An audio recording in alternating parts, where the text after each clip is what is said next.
Sa parehong oras, si Jong Cheng ay natutuwa na makatanggap ng isang notifikasyon mula sa system na, natapos niya ang misyon na magkaroon ng malayang sect at nakakuha ng 500 puntos. Kasama nito ay detalyadong impormasyon tungkol kay Hiling Han. Jiling Han SSR grade lahi ng tao, ika-7 grado na pisikal na anyo cultivator sa Linglonglang realm. Pangkalahatang pagtatasa, minsan sa 1,000 taon na talento. Nagkaroon ng disipulong ito, si Jong Cheng ay nakatanggap din ng gantimpala na, nag-recruit siya ng isang tagasunod at nakatanggap ng isang malaking gantimpala, na nagdagdag ng 3,000 na ipon na puntos. Kasalukuyang kabuang na ipon na puntos 3,500. Si Jong Cheng ay syempre ay labis na nasasabik. Tumawa siya at ipinahayag na, ganoon lang, nakakuha na siya ng 3,000 puntos, at patuloy na nagle-level up. Naglabas siya ng utos na i-upgrade. Pagkatapos ng maikling panahon, matagumpay na na-upgrade ang system. Antas ng system 2, karanasan ng system hindi lalampas sa 10,000. Naipon na puntos 2,500. Kasalukuyang antas ay maaaring muling mabuhay ng 2 beses sa isang araw. Random Survival Plan. Ang susunod na antas ay maaaring muling mabuhay ng 3 beses sa isang araw. Random Survival Plan, ngunit hindi ito huminto doon. Naglabas din ang system ng isa pang notifikasyon.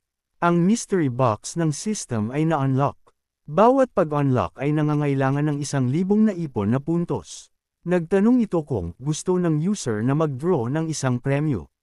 Pagkakita sa mensaheng ito, sumigaw si Jong Cheng sa excitement na, maaari silang magbukas ng mga dibdib din.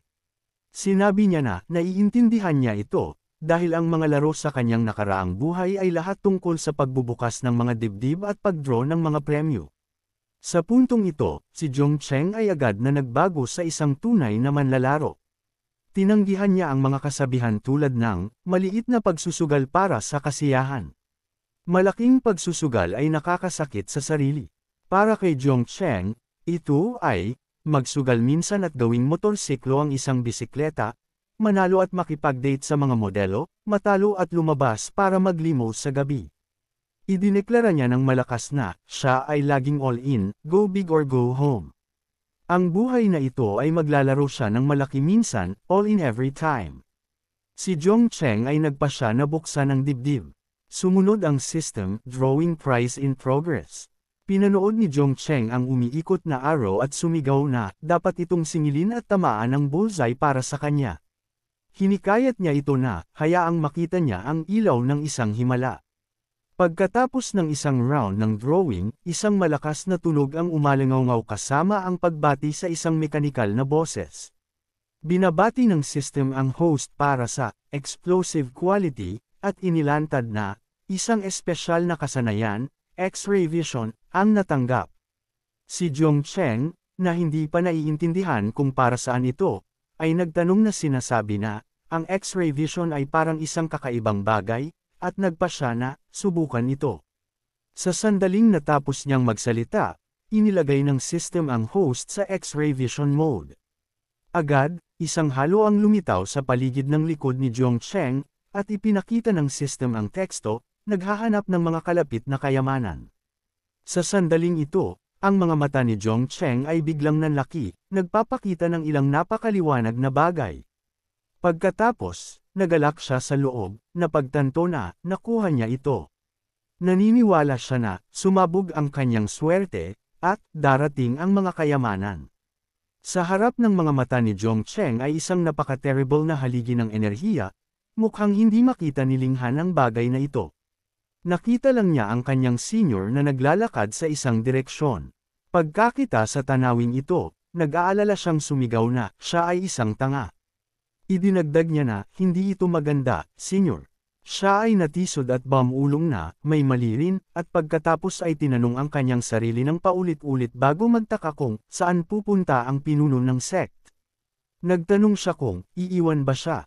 Pagkarinig sa kanya na nagsasalita ng ganito, tumalikod si Jong Cheng at tumugon ng kalmado na, imposible ang ganoong bagay. Sinabi niya na, siya na ang pinili niya. Inutusan niya ang lahat na, manatili doon at huwag gumalaw, nagpapaliwanag na, pupunta siya upang bumili ng ilang mga kahel. Pagkatapos ipahayag ito, direktang ginamit niya ang kanyang teknik ng cultivation upang umalis. Si Ling Han ay hindi naglakas loob na sumunod. Mahina siyang bumulong na, ang mga salita ng pinuno ng sect ay laging napakalalim at mahirap intindihin. Sa madilim na gabi, huminto si Zhong Cheng sa tabi ng isang mukha ng bangin. Sa pagtingin sa paligid, may tiwala siyang idineklara na dapat itong nandyan. Pagkatapos ipahayag ito, nagpanggap siyang mukhang marangal habang naglalakad pasulong. Ngunit hindi kayang panatilihin ni Zhong Cheng ang pag-arte ng kahit 3 segundo bago siya nagsimulang magmakaawa, tumawa, at nagmamakaawa sa Big Brother system na, sabihin sa kanya kung ano ang nahanap niya. Ang system na narinig ang tanong ay hindi agad tumugon tulad ng dati, ngunit naglabas ng isang notifikasyon na maligayang pagdating sa paggamit ng data na ibinigay ng system. Ang bawat tanong ay kumukonsumo ng 500 na ipon na puntos. Tungkol sa nakaraang tanong ni Zhong Cheng, naibawas na ito ng system mula sa naipon na puntos. Ang transaksyon ay natapos at ang kasalukuyang naipon na puntos ay 2,000 puntos. Si Zhong Cheng ay labis na nagulat at galit siyang sumigaw na, ito ay panloloko. Sinumpa niya ang kanyang sinumpaang plano at pala habang pinapanood ang pera na nawawala sa harap ng kanyang mga mata. Ngunit gayunpaman, ang naipon na puntos ay naibawas na. Agad na tinugunan ng system ang tanong, nagpapaliwanag na, ito ay isang piraso ng mundo na sumisipsip ng spiritual energy ng lupa at langit, nagtitipon ng asensya ng araw at buwan, nagbabaligtad ng yin at yang upang magpaikot ng kapalaran at sumusupil sa lahat ng bagay.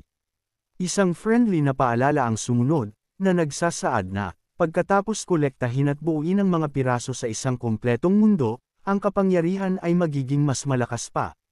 Pagkatapos basahin ang CP na ito, sinabi ni Zhong Cheng na, mukhang maganda ito, ngunit, malalaman lang nila kapag nasa kamay na nila ito.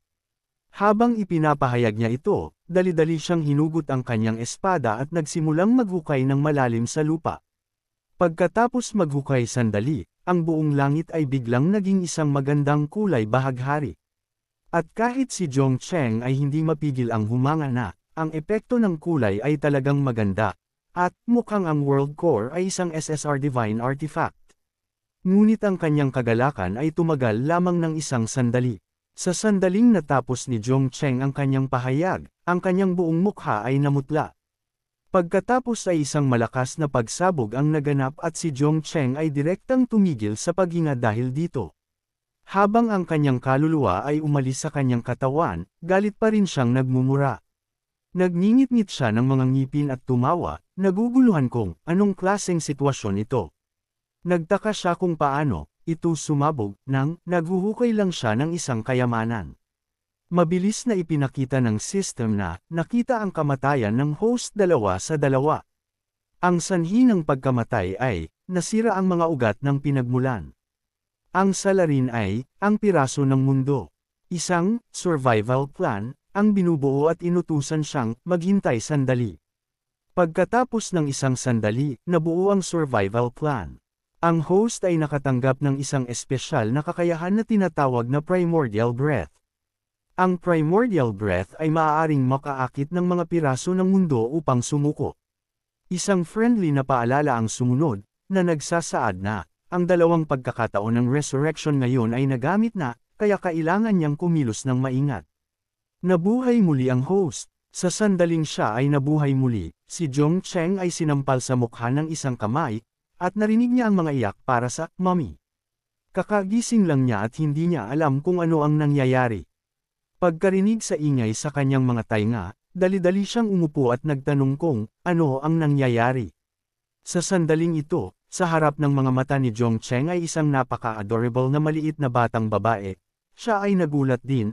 Agad na nagtataka kung, hindi ba ito isang piraso ng mundo, at bakit ito isang bata? Ang bata ay nag-aak pa rin na spoiled, hinihimok si Zhong Cheng na, buhatin siya, tinatawag siyang, mommy. Sa sandaling itinaas niya ang tanong na ito, agad na binawasan ng system ang naipon na puntos at tumugon na, ito ay ang anyo pagkatapos tanggapin ng piraso ng mundo ang isang master, at, ang transaksyon ay kumpleto, na ang kasalukuyang naipon na puntos ay 150. Si Zhong Cheng ay nakaramdam ng labis na pagkadismaya sa pagbawas ng mga puntos. Sumigaw siya sa pagkabahala, nagpapahayag na, hindi niya sinabi sa system na sumagot. Agad na tumugon ang system na, ang smart service na ibinigay ng system ay automatikong mag-a-activate. Kapag kailangan ito ng host, at kung hindi kailangan dapat sabihin na ibalak, upang ibalik ang item. Si Zhong Cheng ay syempre agad na ibinalik ito at habang ginagawa ito hindi niya nakalimutan na magmura ng ilang beses, hinihiling na, ibalik ito. Ang piraso ng mundo ay lumitaw sa anyo ng isang inosente, adorable na bata. Ang maliit na batang babae ay hindi alam kung ano ang nangyayari. Inosente pa ring inaabot ang kanyang mga kamay at humihingi na buhatin siya. Sa pagtingin sa adorable na maliit na batang babae sa harap niya, si Zhong Cheng ay talagang nakaramdam ng kaunting pagkabahala. Nangatuwiran siya sa kanyang sarili na, ang maliit na batang babae ay napaka-cute. Bagaman ang kanyang isip ay hindi mukhang napakatalino dahil hindi niya maunawaan ang pagkakaiba sa pagitan ng lalaki at babae. Sa pag-iisip nito, pinalo niya ang ulo ng maliit na batang babae at inutusan siya na, huwag siyang tawagin na mommy, dahil, masamang tunog, at tawagin siyang daddy sa halip.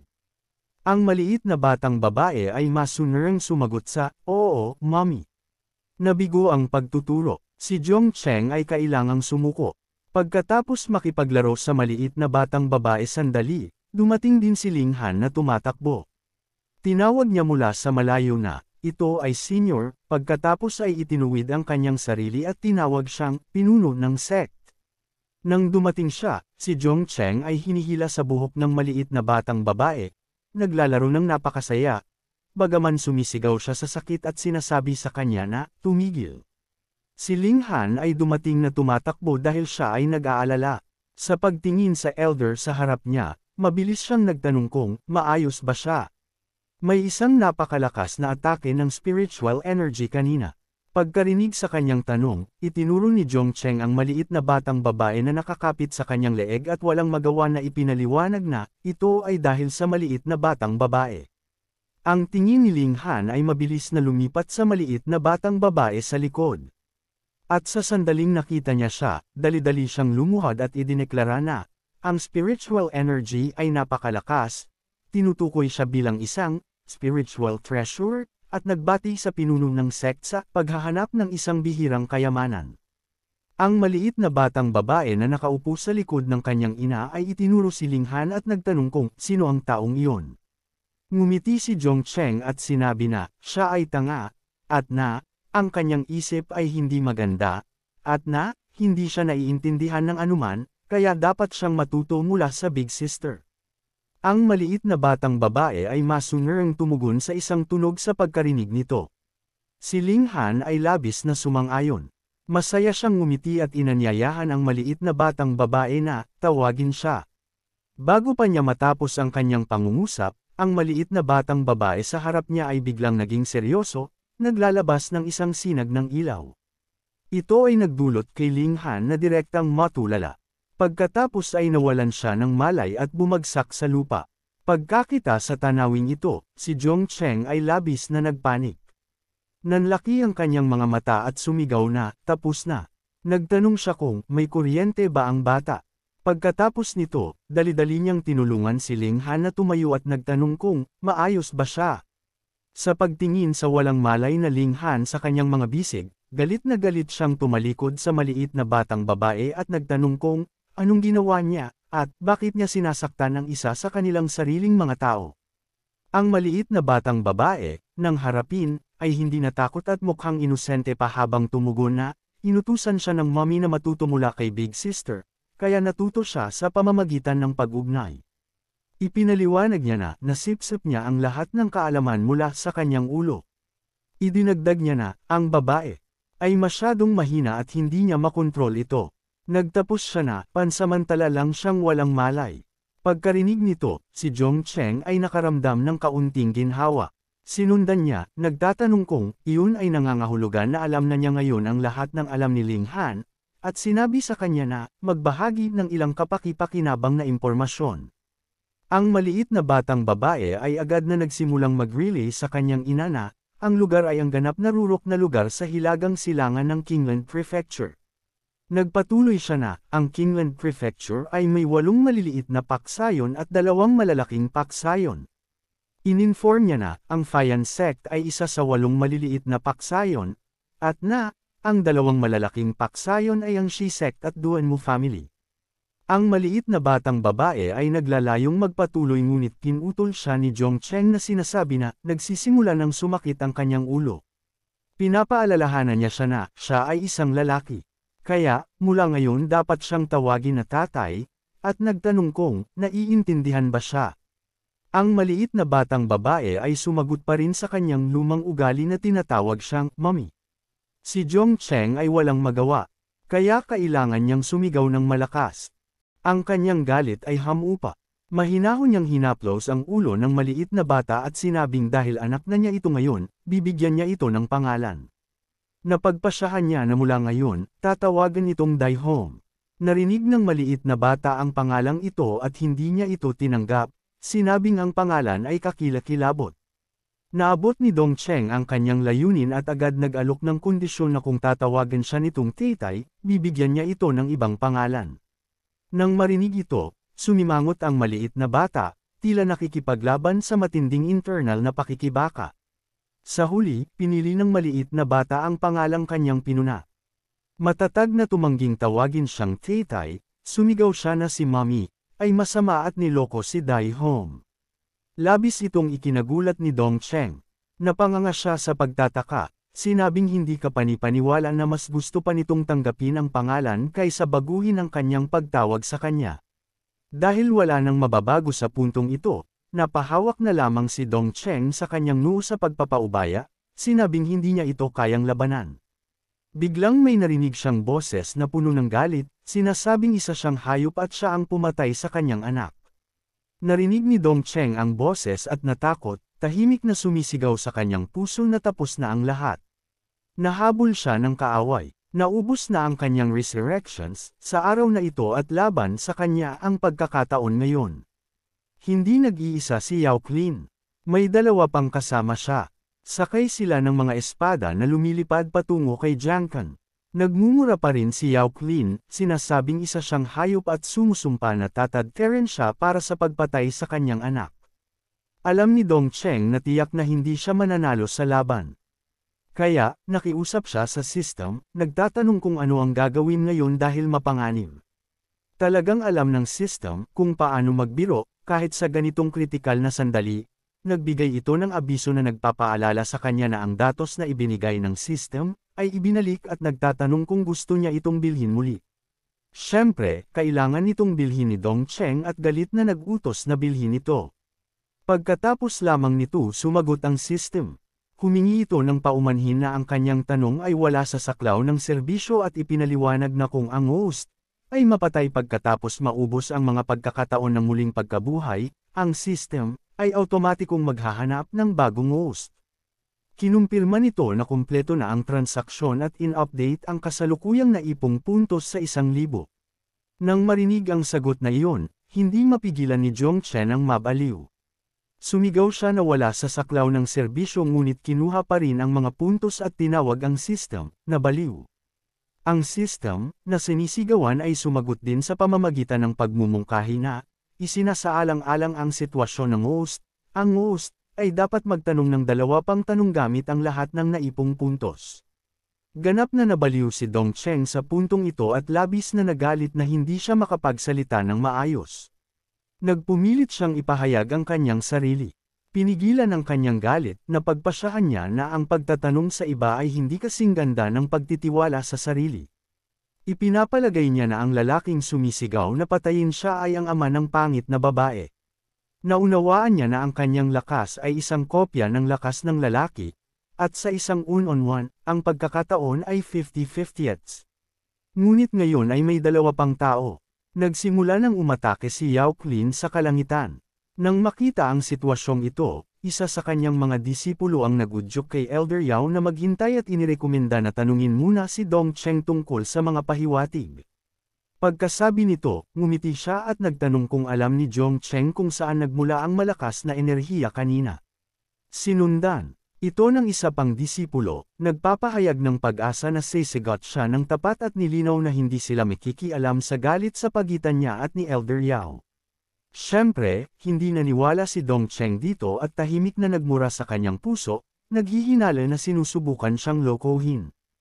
Tiningnan niya sila bilang dalawang matandang matatalinong tao at nagduda na maaari silang manatiling nakatayo at manood.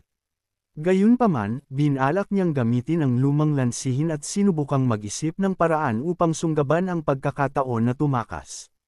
Ngunit kahit na isinasaalang-alang niya ito, sa labas, si Dongcheng ay mukhang napakaunawa at sumagot na siyempre alam niya at idinagdag na kailangan din niyang dalhin ang dalawang babong maliit na kapatid na babae. Pagkalipas ng isang sandali, bigla siyang nagdeklara na nakuha ko, at itinuro ang isang direksyon. Agad na gumawa ng kasinungalingan si Dongcheng, sinasabing ang manok na may 7 kulay na kumikinang ay isang phoenix. Sinabi niya na lumipad ito sa direksyong iyon, lumipad ng napakabilis, at pinayuhan ng mga matatanda na mabilis na habulin ito. Ang kaiyahiyang kasinungalingan na ito ay nagawang lokohin ang ilang tao. Ang dalawang kasama ni Yao Qin ay talagang naloko. Tumawa pa sila at sumang-ayon na magtiwala sa kanya sa pagkakataong ito. Binanggit nila ang paghihiganti ni Elder Yao at iminungkahi na i-verify kung totoo o hindi. Sa sandaling natapos magsalita ang dalawa, lumingon din si Yao Qin. Tinaas niya ang isang kilay at iminungkahi na ang mga personal na bagay ay maaaring maghintay at dapat silang kumita ng pera at makakuha ng mga kayamanan ng magkasama. Iminungkahi niya na ang 3 sa kanila ay dapat magsama-sama. Agad na tumanggi ang dalawang disipulo, sinasabing hindi kailangan at ang kanilang pag-aaral ay hindi mas mababa sa Brother Yao, kaya walang magiging kamalian.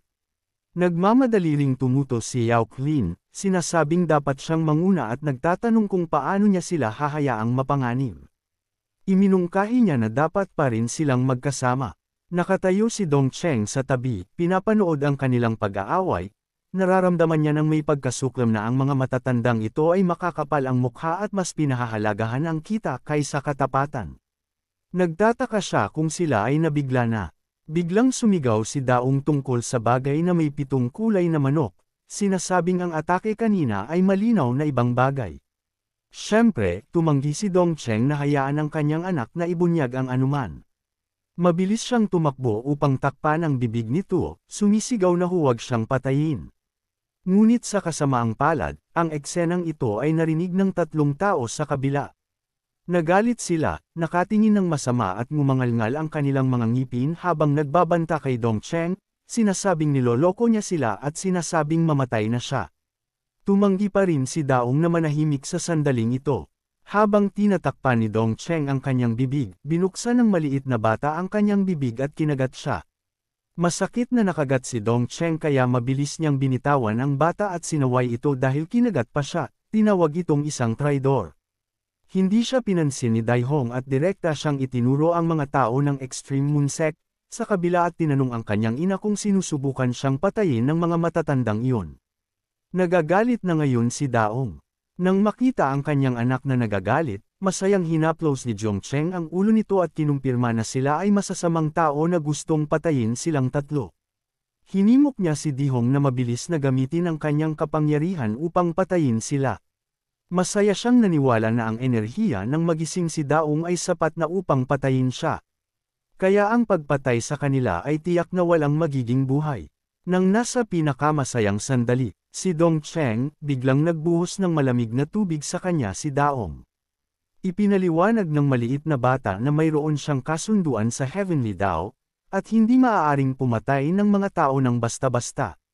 Nang marinig ito, agad niyang binago ang kanyang ugali, mukhang nasasaktan habang tinatanong si Daihong tungkol dito, nagtatanong kung bakit bigla siyang natakot dahil nang patayin siya nito noon, tila hindi siya nag-alala tungkol sa Heavenly Dao.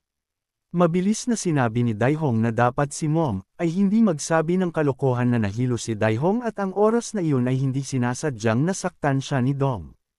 Sinamantala ni Dongcheng ang pagkakataon na magkomento na kung gayon ay hindi sinasadya na saktan sila ni Daihong ng isa pang beses at iyon ay gagawin. Tinanggihan ni Dong ang ideyang ito. Hindi sumang-ayon ang maliit na bata at ipinahayag na si Daihong ay may sariling mga prinsipyo at hindi kasing kapal ng mukha ni Mom, ngunit si Dong ay maaaring kontrolin ang kanilang pag-aaral at gawin silang mga ordinaryong tao. Habang ipinapahayag ito, biglang lumiwanag ang mga mata ni Daihong at hinawakan niya ang kamay ni Mom. Marahil dahil masakit, agad na binawi ni Dongcheng ang kanyang kamay at sumagot na ito ay gagana at dapat nilang gawin iyon. Dahil sa permiso, hindi na pinigilan ni Daong ang sarili. Direkta na sumigaw ang maliit na bata na oras na para magbago.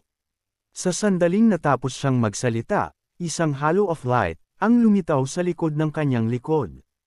Ang tatlong tao ng Extreme Moon Sect sa kabila ay naguluhan sa eksenang ito. Mabilis silang pumasok sa mga fighting stances, at nagtanong kung ano ang kanyang binubulong. Idineklara nila na ang pagloloko sa kanila ay paghahanap lamang ng kamatayan at ito ay tama lamang para sa kanila na ipaghiganti ang kanilang anak na babae. Ngunit nang subukan ng tatlo na gamitin ang kanilang espiritual na kapangyarihan, agad silang nagulat at huminga ng malalim na may mali at ang kanilang espiritual na kapangyarihan ay biglang nawala. Ang pinakamasayang tao tungkol dito ay syempre si Dongcheng. Nagkunwari siyang matuwid, kinuha ang kanyang espada, at idineklara na ang malakas ay inaapi ang mahina at umaasa sa mga numero upang apihin ang ilan. Kaya ngayon ay gagawin niya ang kalooban ng langit at tatapusin ang kanilang lahi. Pagkatapos ipahayag ito, direkta niyang ginamit ang kanyang teknik, ang Fox Moon Sword Art, at iwinagayway ang asul na espada sa kanyang kamay.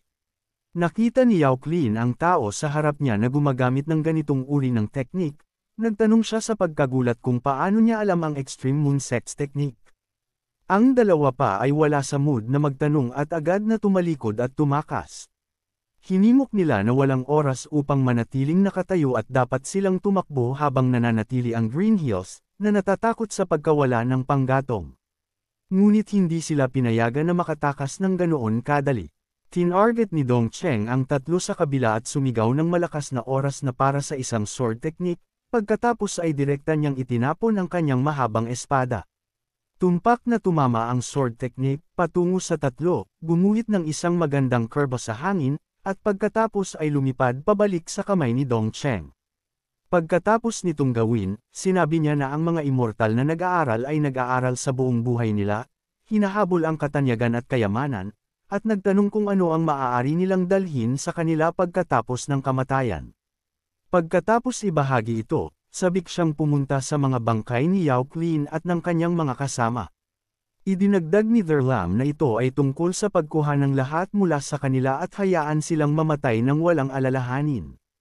Pagkatapos ay turno na ni Dongcheng na kolektahin ang mga spoils of war. Hinalungkat niya ang lahat ng dako, tumatawa habang naghahanap, at nagkomento na ang matabang leader ng sekta ay hindi naman pala ganoon kataba at walang kapaki-pakinabang na mga kayamanan.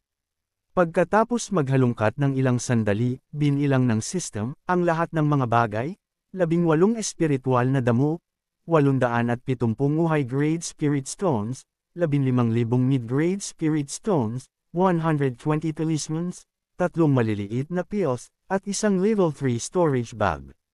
Gusto ni Dongcheng na ipagpatuloy ang paghahanap ng biglang tumakbo si Dahong, tinatawag na dapat siyang pumunta. Nang marinig ito, irritable siyang sumagot, nagtatanong kung ano ito. Binanggit niya na ang tatlong iyon ay naipadala na sa ibang mundo.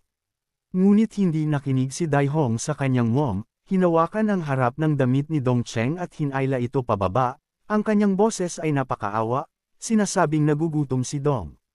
Dahil hinayla ang kanyang damit, namula si Dongcheng sa hiya at sumigaw na dapat siyang tumigil, idinagdag na hindi siya isang wet nurse. Sa kabila ng pagtanggi ni Mom, patuloy pa ring umakyat si Daihong sa kanya, nakiusap na nagugutom si Daihong. Upang protektahan ang kanyang katawan, agad na umiwas si Dongcheng sa maliit na bata, niyakap ang kanyang sarili, at iginiit ng may pulang mukha na kung mayroon siyang sasabihin, dapat ay sabihin lamang niya ito at huwag maging handsy. Sinabi niya sa kanya na lumayo, inuulit na wala siyang gatas. Sa hindi inaasahan, hindi naintindihan ni Dongcheng. Sa sandaling natapos siyang magsalita, sinabi ni Daihong nang may naguguluhan na mukha, nagtataka kung ano ang iniisip ng kanyang mom. Nilinaw niya na siya ang Heart World, at gusto niyang kumain ng Spirit Stones. Mukhang naguguluhan din si Dong Cheng at nagtanong kung anong uri ng loika iyon. Nagtataka kung paano makakain ng Spirit Stones, ang Heart World. Sinabi niya sa ganitong tigang na lugar, hindi siya makahanap ng pagkain para sa kanya. Hindi naniwala si Dong dito. Inakusahan ng maliit na bata siya ng pagsisinungaling sa kanya, sinasabing marami na siyang nakuha na Spirit Stones, mula sa mga matatandang iyon. Idineklara niya na siya na ang Heavenly Desolate Immortal Body, at hindi na kailangan ang Spirit Stones, kaya dapat ibigay niya ang mga ito sa kanya para kainin. Dahil nabuking, hindi na nagtago si Zhongqing. Nagmamadali siyang iwinagayway ang kanyang mga kamay at sumang-ayon, idineklara na ito ay napagkasunduan na. Direkta na kinuha ni Dong Cheng ang isang bag na puno ng Spirit Stones, ibinuhos ang mga ito sa harap ni Dai Hall, na nagpakita ng liwanag sa mga mata ng maliit na bata habang sumisigaw siya ng may tuwa. Pagkatapos ay walang ibang sinabi, inilibing niya ang kanyang ulo sa tumpok ng kumikinang na Spirit Stones. Sa sandaling ito, nagising din si Jiling Han, na walang malay kanina. Sa sandaling umupo siya, nagtaka siya kung bakit siya nawalan ng malay. Nang marinig ang kanyang tanong, lumapit si Dong Cheng at sumagot ng may ngiti na nawalan siya ng malay dahil sa low blood pressure. Dahil gumamit siya ng modernong terminolohiya, si Ling Han ay mukhang medyo naguguluhan. Nausyoso siyang inulit ang mga salita tungkol sa blood pressure. Nang makita na hindi niya naiintindihan, ipinaliwanag ni Dong Cheng na ito ay ang enerhiya sa kanyang katawan. Pagkatapos marinig ang paliwanag, nagkaroon ng ilang pag-unawa si Ling Han. Ngumiti siya at sinabi na ang Sect Master ay nangangahulugang spiritual power. Kinumpirma ito ni Dong Cheng, ipinaliwanag na ang spiritual power ay ang tawag ng mga mortal dito. Ngunit sa kanilang heavenly realm, lahat sila ay tinutukoy ito bilang blood pressure. Kung mas matagumpay ang isang tao, mas mataas ang kanilang blood pressure. Mabilis na nagsulat ng mga tala si Ling Han pagkatapos. Marinig ito, kinikilala na ang mga salita ng senior, ay dapat tandaan. Pagkatapos tapusin ang kanyang mga tala, sa wakas ay inilabas ni Ling Han ang kanyang mga mata sa paligid. Sa sandaling nakita niya ang tatlong bangkay na nakahiga sa harap, natigilan siya. Nagulat siya, niyakap ang kanyang ulo at sumigaw na ito ay si Yao Clean at pati na rin si Dane at Sun Mingdo. Lahat sila ay mga Soul Division Realm experts, ngunit pinatay sila ng Sect Master. Nagkaroon si Dong Cheng ng isa pang pagkakataon na magyabang. Walang hiya siyang nagsabi na wala lang yun. Nagtanong siya kung aling direksyon ang Flying Immortal Sect, at nagboluntaryo na itaboy ang kaaway. Masunarang sumagot si Lang Han na susundin niya, naghahanda na umalis. Naalala niya na tawagin si Dai Hall at sinabi na tapos na silang kumain at oras na para umalis. Pagkatapos maghintay ng ilang sandali nang hindi naririnig ang tugon ng maliit na bata, lumingon si Dong Cheng at tinawag pa ng ilang beses si Dai Hong. Sa sandaling lumingon siya, napansin niya na ang tumpok ng Spirit Stones ay ganap na nawala, at si Dai Hong ay mahimbing na natutulog, busog mula sa pagkain. Dahil walang ibang pagpipilian, dinala ni Dong Cheng ang maliit na bata sa kanyang likod. Nang handa na, binanggit niya na dapat na silang umalis. Iiwan muna ang Wind Extinction, pagkatapos ay magtungo sa Flying Immortal Sect. Hindi naglakas loob na sumuwi si Ling Han. Sabik siyang kinumpirma na susundin niya ang mga kaayusan ng Patriarch. Gabi sa isang kagubatan, ibinuko ni Ling Han ang kanyang mga mata, pinapanood ang spiritual energy na umiikot.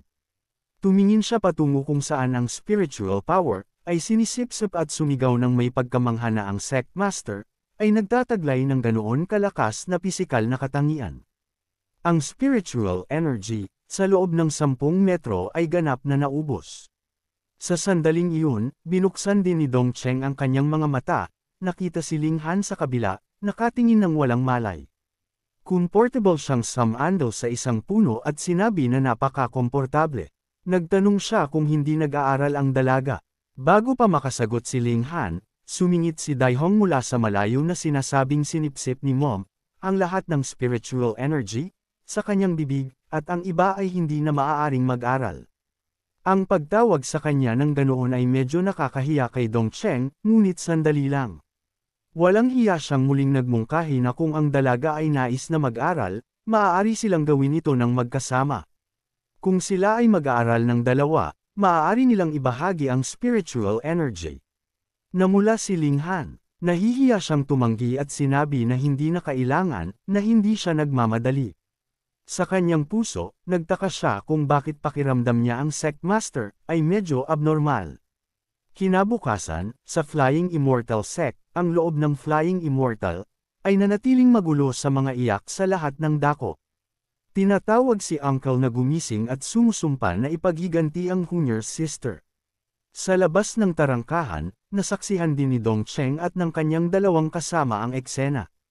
Isang binata na umiiyak ang nakakita ng isang tao na papalapit at mukhang nagulat. Natukoy niya ang tao ng walang katiyakan bilang senior sister Hai. Pagkatapos makumpirma na ito ay talagang ang kanyang senior sister, masaya siyang sumigaw na buhay pa si senior sister Hai. Labis ding natuwa si Ling Han. Mabilis siyang tumakbo, sumisigaw ng malakas na buhay sina Lang Yuan at Suer at ito ay kahanga-hanga. Habang papalapit siya, isang lalaki ang lumabas at nagtanong kung may nakilala pa si Hunier's sister Ji. Nang makita siya, emosyonal na sumagot si Ling Han na napakaganda na naroon pa si Elder Lin. Pagkatapos ng isang paghinto, malungkot siyang nagpatuloy na wala siyang nakilala pang iba at siya ay nag-iisa. Nagtanong din siya tungkol sa kanilang panig. Nang marinig ang kanyang tanong, marami pang disipulo ang lumabas upang tumugon.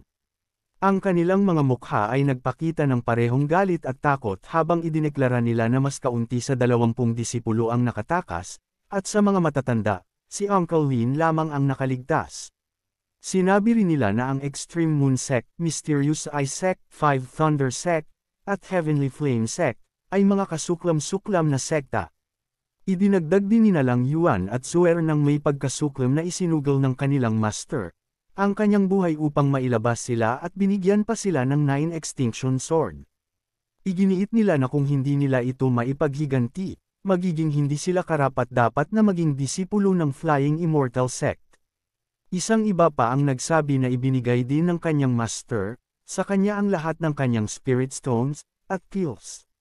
Sumumpa siya na kapag nag-aral siya sa Soul Division Realm, dapat niyang ibabad ang Extreme Moon Sect, sa dugo upang bigyang aliw ang kaluluwa ng kanyang master, sa kabilang buhay. Habang ipinapahayag nila ang mga kaisipang ito, mas maraming tao ang sumali sa diskusyon, sinasabing ipinagkatiwala ng Old Master, ang lahat sa kanila at ito ay para sa Flying Immortal Sect, na bumangon muli sa hinaharap. Isang idinagdag na ang Spatial Ring ng second junior brother ay nasa kanya at nagtanong kung paano nila hahayaan ang mga hayop na iyon na samantalahin ang mga ari-arian ng kanilang mga sekta. Kinumpirma ng isa na ito ay mahusay na nagawa. Habang ang lahat ay nagdidiskusyon pa ng mainit, biglang itinaas ni Elder Lin ang kanyang kamay upang magbigay ng senadoryas. Sinabi niya sa lahat na manahimik at makinig sa kanya. Sa sandaling natapos siya, mabilis na tumahimik ang lahat. Nang makita ang atensyon ng lahat na nakatuon sa kanya, nagpatuloy siya sa pamamagitan ng pagtatanong kung gusto nilang lahat na ipaghiganti ang sekta. Bakit sila naghintay hanggang ngayon upang kumilos? Nang marinig ito, mabilis na nagtanong ang lahat kung may plano si Elder Lin. Sa puntong ito, inihayag niya ang kanyang plano sa paghihiganti. Ipinaliwanag na mayroon siyang malalim na koneksyon sa dalawang matatanda sa pamilya Duanmo. Hiniling niya na ibigay nila sa kanya ang lahat ng mahahalagang bagay na mayroon sila at nangako na mag-iimbita ng mga eksperto upang tumulong. Tiniyak niya sa kanila na hanggat kumilos ang pamilya Duanmo, ang pagharap sa mga mongrels, na iyon ay magiging kasing dali ng pagbaliktad ng kamay. Nag-aalangan ng mga tao ng Flying Immortal Sect nang marinig ang planong ito. Hindi makapaniwala si Dongcheng sa kanyang mga naririnig. Nagkomento si Dong na ang kanyang ina ay mas walang hiya pa kaysa sa matanda. Nang makita ang pag-aalinlangan sa mukha ng lahat, agad na nawala ng pasensya si Elder Lin at nagtanong kung ano ang kanilang pinag-aalinlangan. Iginiit niya na ito ay isang bihirang pagkakataon at nagtanong kung ang lahat ng pag-uusap na iyon ng malalim na puot ay mga walang kabuluhang salita lamang. Ang mga salitang ito ay tumama sa puso ng mga puno ng puot. Agad silang sumang-ayon na tama si Elder Lang. Kinilala nila na sa kanilang lakas, sino ang nakakaalam kung gaano katagal sila maghihintay upang maghiganti. Kinumpirma nila ang kanilang tiwala kay Elder Lin at sa pamilya Duan mo na panindigan ang hustisya. Nang makita na nagsisimula ng magtiwala ang mga tao sa kanya, sabik na hinimok muli ng lalaking apelyido Lin, pinupuri sila bilang mga matalinong tao at sinasabihan silang kumilos ng mabilis. Ngunit bago pa niya matapos ang pagsasalita, direkta siyang inistorbo ni Ling Han, na idineklara na sa totoo lang ay hindi nila kailangan ang pamilya Duan mo. Habang nagsasalita siya, itinuro niya si Dong Cheng na nakatayo sa tabi niya at kinilala siya bilang bagong sect master ng kanilang Flying Immortal Sect. Nabalisa si Elder Lin nang marinig ito at sumigaw ng malakas, nagpapahayag ng hindi paniniwala na ang bagong sect master ay itinalaga niya. Inangkin niya na habang siya ay naruroon pa, hindi niya turno na pumili ng isang bagong sect master. Tumanggi si Ling Han na umatras at iginiit ng may kumpiyansa na ang sect master ay hindi kapanipaniwalang malakas at sumang-ayon na tulungan silang maghiganti at muling buhayin ang kanilang sekta. Ang lalaking apelyido Lin ay natural na hindi naniwala dito at sinaway siya ng may galit, sinasabing nag-uusap siya sa kanyang pagtulog. Iginiit niya na si Dong Cheng ay isang walang kabuluhang tao lamang sa ika-4 na yugto ng Soul Division Realm, at nagtanong kung paano siya makakaganti. Si Dong Cheng, na tahimik sa buong panahon, sa wakas ay sumagot ng mahinahon na hindi na kailangan na mag-aksaya ng mga salita sa kanila. Pinaalalahanan niya sila kung gusto nilang alisin ang mga maliliit na iyon na sinusubukang sakupin ang kanilang sekta at sinabihan silang umatras. Pagkatapos ay nagkunwari siyang matuwid at may kumpiyansa, na inaangkin na siya ang manggenguna sa kanila upang lumaban. Habang ipinapahayag niya ito, sa loob-loob ay naisip ni Dong Cheng na ito ay isang magandang pagkakataon upang kumita ng ilang mga upgrade points, at naramdaman na hindi niya ito maaaring palampasin. Pagkatapos maipahayag ito, mabilis na pumasok si Dong Cheng at ang mga tao ng Flying Immortal Sect sa loob. Sa oras na ito, mayroon pa ring maraming tao mula sa Extreme Moon Sect sa loob ng sekta. Nang makita ang sitwasyong ito, mabilis na bumulong ang mga miyembro ng sekta na marami silang iniwan na tao upang linisin ang kaguluhan. Pati si Dong Cheng ay sumisilip mula sa likod ng pinto. Narinig nila ang mga ito na nagmumura sa mga naglilinis, nagrereklamo na ang mga magnanakaw ay walang limitasyon, nagtataka kung gaano katagal pa silang magpapatuloy sa pagsira at nagdadalamati na hindi sila tao, pati ang mga pader ay binabalatan. Sinabi rin nila na ang kanilang mga spirit veins ay pinutol. Nang marinig ito, biglang tumayo si Dong Cheng nang may kahangahangang poster. Ibinigay niya si Dai Hong kay Ling Han upang alagaan, pagkatapos ay inutusan siyang alagaan si Dai Hong at hintayin ang kanyang pagbabalik. Naintindihan ni Ling Han na gusto niyang pumunta upang harapin ang mga taong iyon. Kaya mabilis niyang inutusan ang sect master na bumalik ng buhay. Sa sandaling sinabi ni Ling Han ito, lumipad si Dong Cheng sa himpapawid. Ang mga miyembro ng sekta ay natulala sa tanawin na ito at magalang na sumigaw sa kanya bilang isang senior. Kumpiyansa silang tiniyak ni Dong Cheng na saksihan ang kaluwalhatian ng kanyang tagumpay. Bagaman hinahangaan nila ang kanyang tapang, ang lahat ay nagpahayag pa rin ng pag-aalala na ang pagmamadali ng walang ingat na ganoon ay paghahanap lamang ng kamatayan. Narinig ni Elder Lin ito at nagpahayag ng pag-aalipusta, nag-cruise ng kanyang mga bisig at sinabi na mayroong ilang mga Soul Division Realm experts sa loob. At sa lone 4th stage Soul Division Realm cultivation ni Dong Cheng, natatakot siya na wala pang matitira sa kanya. Agad na sumalungat si Ling Han na nakatayo sa malapit na ang sect master, ay tiyak na babalik ng matagumpay ng madali. Pagkatapos na pumasok si Dong Cheng, mabilis siyang natuklasan. Nakita siya ng mga taong iyon at tinanong kung sino siya. Kinilala nila ang kanilang sarili bilang ang malaking sekta ng Kingland Prefecture, at binalaan siya na umalis ng mabilis at huwag makialam sa mga usapin ng iba. Hindi nagmamadali si Dong Cheng na makipag-usap sa kanila. Pagkatapos nilang matapos magsalita, agad niyang iwinagayway ang espada sa kanyang kamay at sumigaw ng malakas na nagsasalita sila ng kalokohan at siya ang bagong sect master ng Flying Immortal Sect. Idineklara niya na kung gusto nilang sakupin ang bundok ng kanyang sekta, kailangan nilang tumapak muna sa kanyang patay na katawan. Nang makita ang kilos ni Zhong Chengs, hindi mapigilan ni Ling Han at ng mga disipulo sa labas ang papuri na siya ay napakagwapo, at tiyak na mananalo siya. Masaya ring idinagdag ni Ling Han na inaasahan ito sa sect master, at ang kanyang mora, ay nanalo na. Ang mga tao mula sa Kinglan Prefecture, at Extreme Moon Sect, ay natural na hindi susuko. Nang makita si Dong Chenjen na iwinawagayway ang kanyang espada, mabilis nilang pinakawalan ang kanilang mga techniques, at sumigaw ng may tawa na siya ay isang tanga at hinimok ang bawat isa na mag-atake ng magkasama at huwag bigyan siya ng pagkakataon. Hindi man lang umurong si Dong Cheng, sa halip ay mas naging masigasig. Itinaas niya ang kanyang mahalagang espada ng mataas at sumigaw ng matindi. Agad pagkatapos, isang malakas na pagsabog ang umalangaw-ngaw. Ang usok at alikabok ay pumuno sa hangin, at ang figure ni Dong Chengs ay naging malabo. Sina Ling Han at ang iba pa sa labas, nang makita ang ganoong matinding apoy, ay labis na natuwa. Naghiyawan sila na nanalo siya ng napakabilis at ang sect master, ay tiyak na mananalo. Ngunit tila sila ay nagbunyi ng masyadong maaga. Hindi lamang hindi nanalo si Zhong Cheng, siya ay natamba, na walang anumang senyales ng buhay. Ang eksenang ito ay nagdulot sa mga naghihiyawan kanina na biglang tumahimik.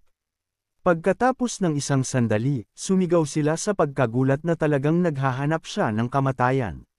Si Ling Han, na medyo hindi pa rin makapaniwala, ay nagtanong kung patay na ba ang sect master. Sa kabalintunaan sa kanilang lubos na pagkabigo, mukhang tuwang-tuwa si Elder Lin. Nagpahayag pa nga siya ng pag-aalipusta, nagtatanong kung saan nila pinulot ang tanga na disipulo na iyon. Idinagdag niya na magandang bagay na hindi sila umakyat, kung hindi ang retreat path, ng Flying Immortal Sect, ay ganap na mapuputol.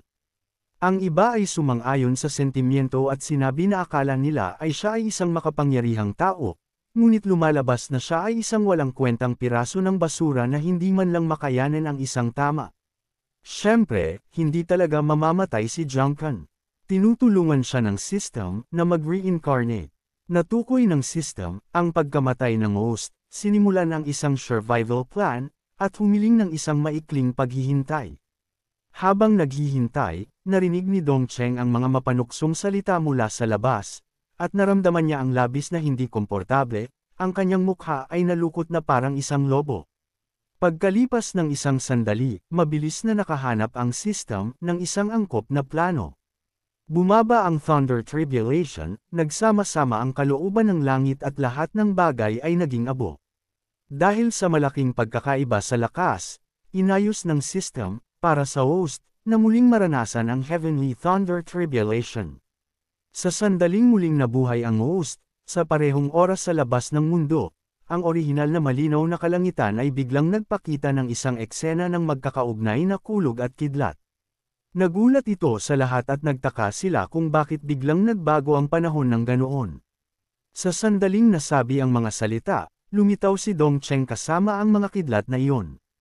Siya ay maringal na nagdeklara na bumaba ang Heavenly Thunder, at ang Lord, na ito ay lumitaw.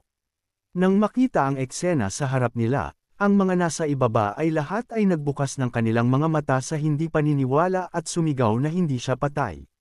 Nagkaroon si Dunking ng isa pang pagkakataon upang magpakitang gilas. Misteryoso siyang ngumiti at sinabi na kapag tinanggap ng isang tao ang kanilang sariling kahinaan, sila ay naging invincible. Ang mga nabigo kanina ay hindi pa nakakabawi sa kanilang mga pandama. Bumulong sila ng may pagkalito, hindi sigurado kung ano ang nangyari. Hindi na nag-atubili si Dong Cheng. Mabilis niyang inihayag ang kanyang tunay na lakas at sumigaw na sinasabihan niya ang kapangyarihan ng Thunder Peak. Sa sandaling natapos siyang magsalita, isang pagsabog ng kapangyarihan ang sumabog. Nasaksihan ni Ling Han ang lahat at labis na nasasabik. Tumalon pa nga siya at naghiyawan na ang sect master, ay talagang hindi siya binaygo. Labis siyang nasasabik na halos nalaglag niya si Daong mula sa kanyang balikat. Sumimangot si Dong at mabilis na nagprotesta. Sa panig ni Zhong Chengs, mabilis siyang kumilos. Direkta siyang itinuro ang mga mukha ng mga pumatay sa kanya at bamulong sa pamamagitan ng kanyang nakakagat na ngipin na ang mga maliliit na daga ay dapat maghanda na harapin ang kanyang galit.